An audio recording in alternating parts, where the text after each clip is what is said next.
Monsieur le Président et les membres du Conseil d'administration de Soleil du Vent, Mesdames, Messieurs, les membres de l'administration et du corps enseignant, Mesdames, Messieurs les invités d'honneur, chers parrains de la promotion, baptisé Anthony Choua II, qui s'est déjà déplacé, chers parents et chers récipiendaires, à tous ceux qui ont fait le déplacement pour applaudir ces talentueux jeunes qui ont choisi cette aventure, je vous dis bienvenue.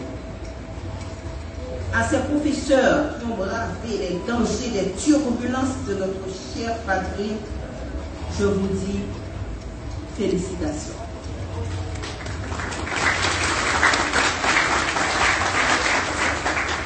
Vous êtes les meilleurs. Par ce geste, vous avez fait comprendre que vous croyez en l'avenir de ce pays. Je ne saurais ne pas adresser un mot d'encouragement à notre pasteur Joseph Jean-Enoch, mon ami. Il faut dire aussi que nous avons fait l'école secondaire ensemble. Je suis fière de vous. Si d'aventure on m'avait dit que vous alliez avancer avec ces grands pas, j'aurais dit impossible. Mais vous avez tenu ferme sans relâche, malgré les dures épreuves de la vie. Vous connaissez tous. Cette énergie qui se dégage en vous est contaminatrice.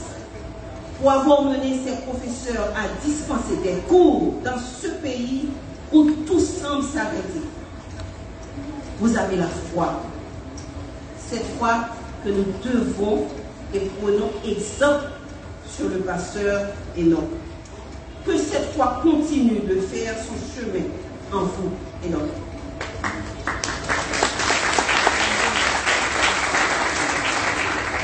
Mes chers enfants, je m'en vais vous dire que vous êtes les plus valeureux êtres que j'ai rencontrés de toute ma vie. Je m'en vais vous dire que vous avez fait le meilleur choix, celui de vaincre les turpitudes de la vie, d'avancer avec audace et honnêteté.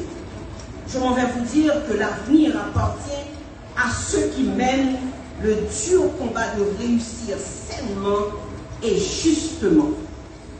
La fierté sera seulement votre armure sûre. Je m'en vais vous dire aussi que la société est chanceuse de vous avoir.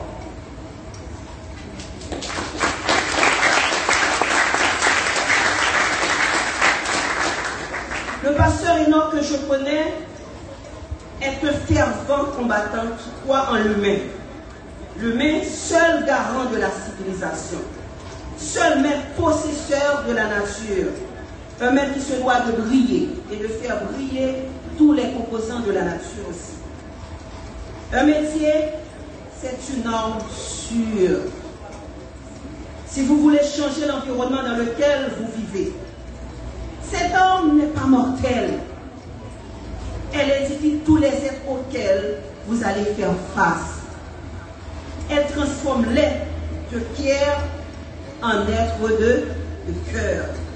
Elle façonne la cité et rend heureux les humains. Moïse, devant la mer Rouge, entend cette question. Qu'as-tu entre les mains? Et lui de répondre, un bâton. Ce bâton que vous avez dans les mains, c'est un transformateur d'énergie négative en énergie positive. Regardez-le avec soin. Moïse tend son bâton et fit passer le peuple à pied sec dans la mer. Vous pouvez tout changer avec ce bâton.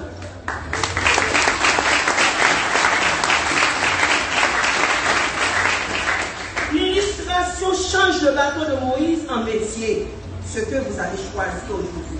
Celui de transformer tout autour de vous et de rendre heureux tout votre environnement.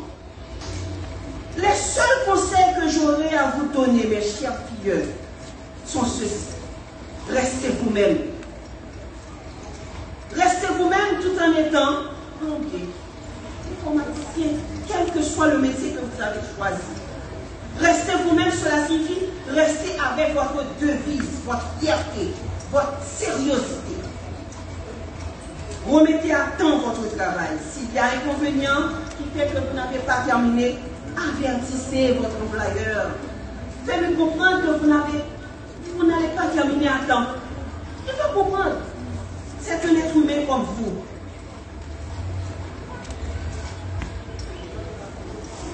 Et cela fera de vous un être complet, grand, fort et recherché. J'ai dit bien recherché. Tout le monde aura parlé de vous. Monsieur est tel, c'est un homme sérieux, vous pouvez lui confier votre travail. Celui qui ne sait pas tenir sa parole est un être à moitié, que l'on fuit, qui attire la pauvreté, la crasse et la coiffe. Ça, je vous le jure. Si vous n'êtes pas sérieux dans ce que vous avez choisi de faire, je vous conjure que vous n'allez pas recevoir d'autres emplois. Et ceux qui devraient vous appeler pour un job fuiront loin de vous. Et ceux-ci, ils ne seront pas les seuls à fuir.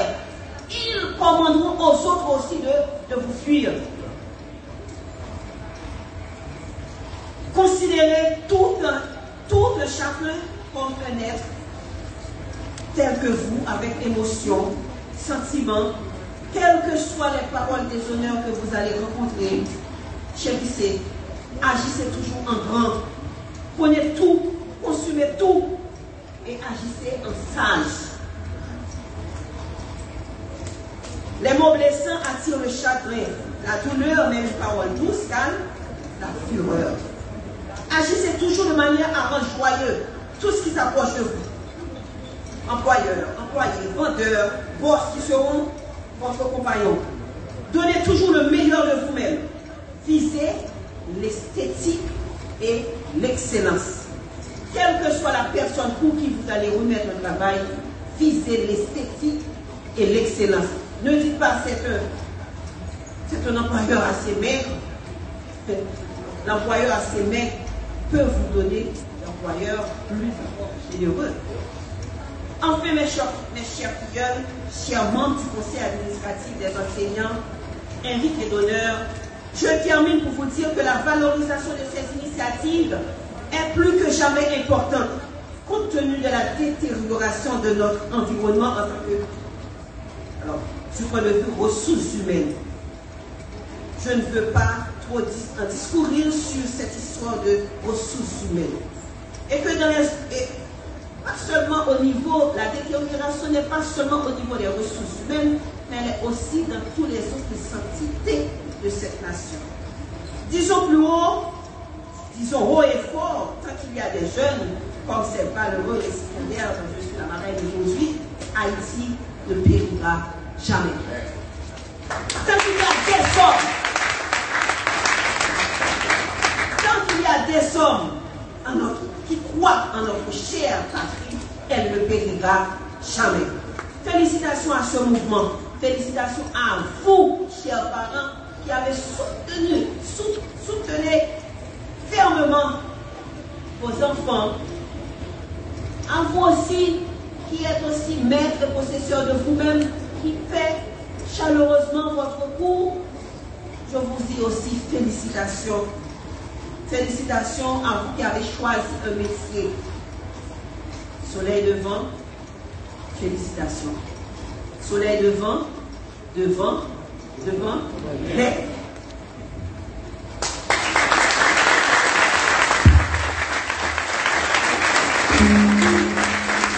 Merci, chère madame. Encore.